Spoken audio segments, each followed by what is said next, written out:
To say that Inazuma 11 Victory Road has had a little bit of a tough time getting its leg underneath it to essentially launch in 2023 after many delays would be a high understatement. But essentially, Level 5 has now provided us with a bunch of brand new details featuring not just 10 new game actual features that we should be able to enjoy as we finally get our hands into the game, but we also received a direct confirmation that the game will be making another appearance later in Tokyo Game Show in September. So not only are we expecting more gameplay, of course more characters to be introduced, and presumably post-launch content being fully defined, as we're going to talk about today, one of the latest features that they introduced is the fact that they will be introducing an online component for more downloadable content. So today, not only do I want to go over a couple of brand new gameplay direct features, but also new modes that are being introduced and the aforementioned evolving the game through different seasons and essentially post-launch long-term support after the game releases. So I'm going to be leaving a link in the description below for the original Level 5 blog update that they provided, and a couple of images that you should be able to see, in a couple of trailers as well. But the developers gave a little bit of a rundown originally as to what their plans have been, as they have essentially had to change their plan to develop the game through the past few years, since they've had so much of an up and down experience with this very specific title.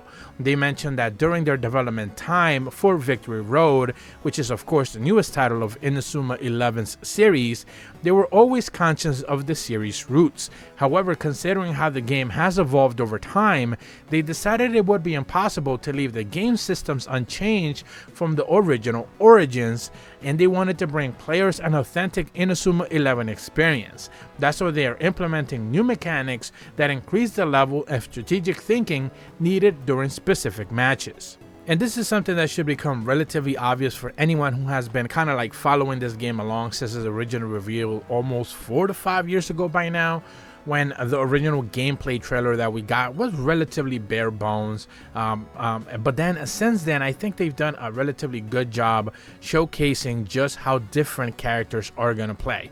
Yes, the soccer experience might still not necessarily live up to like FIFA standards for those who are looking into more of a serious non-arcade experience, but it does seem like they're trying to do something fun. And alongside that, because the animated show has been airing since pretty much the entire time this game has been in development, more and more characters have been introduced, and some of those characters have provided new features in the actual animated series, some of which are now making their way into this specific title.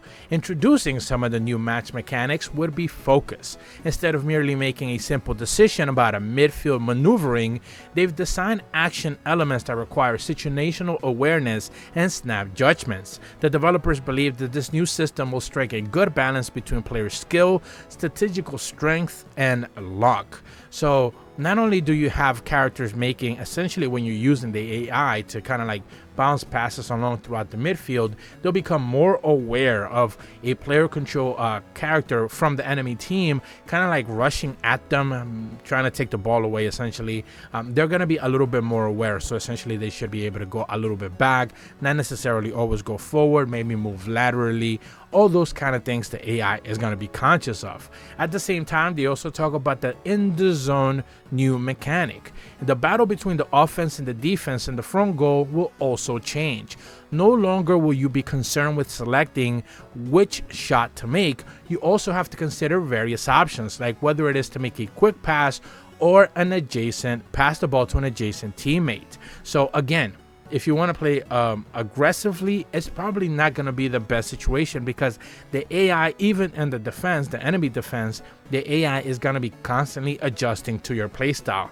Yes, of course, you have tactics to consider, but at the same time, the AI is going to be adjusting pretty much on the fly in every one of your engagements, and based off of the difficulty, especially in the story mode, that's going to be ratcheted up to 11.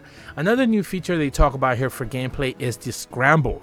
This function simulates the fight of the ball possession that occurs in real soccer matches. When the ball comes your way, you have to decide whether to keep it, perform a header, or pass it to a nearby teammate, or choose a number of other plays by moving the cursor over the player and selecting the button at the right time.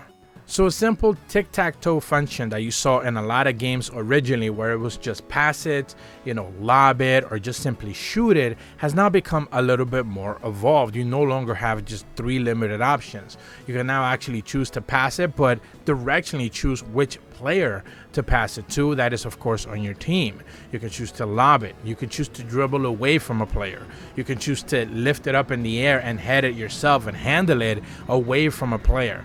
These are all options that are being integrated with the scramble option. Another one of the new features is the tension gauge. Individual technique points have been removed, with using now the tension gauge shared by the entire team instead. During a match, the tension accumulated based on focus and then is consumed to use skill. Careful management of this gauge will be the key to victory.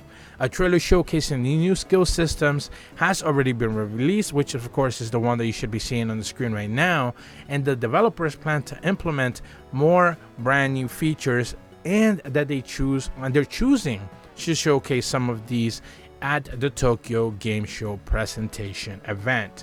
So of course, like I mentioned at the top of the video, in this specific blog update, they later mentioned that of course they're going to be showcasing things at Tokyo Game Show because they have even more features to go ahead and talk about, and that's what makes everything that they're talking about interesting to me. Now, at the same time, I'll be completely honest, from my personal opinion, I don't think this game is going to be releasing in 2023. They still haven't delayed it into 2024, but based off of pretty much every other previously delay that we have seen already, chances are this game is going to end up getting delayed, unsurprisingly and unbeknownst to most. Another brand new feature is Plan V long-term support. The developers is what they're calling Plan V is a long-term management strategy that's designed to sustain longevity of Inazuma 11 Victory Road. And with that in mind, they have been considering a wide variety of efforts to enrich the online player experience. So this is essentially where they confirm that yes, indeed, post-launch content will be coming. It's unsure if it will be paid or if it will be free, but of course, more things are presumably going to get revealed around Tokyo Game Show.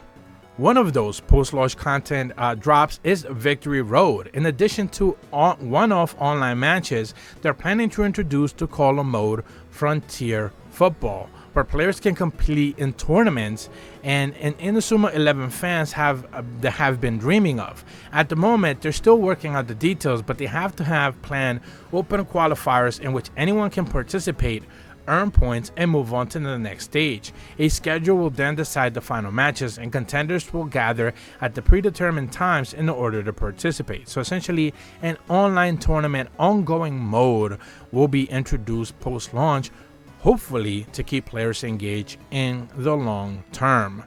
They also talk about the seasonal competitions, where seasonal players and eternal players.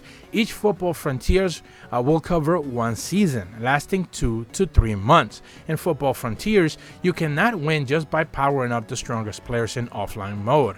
Participating teams must be comprised of at least 6 seasonal players and 5 eternal players.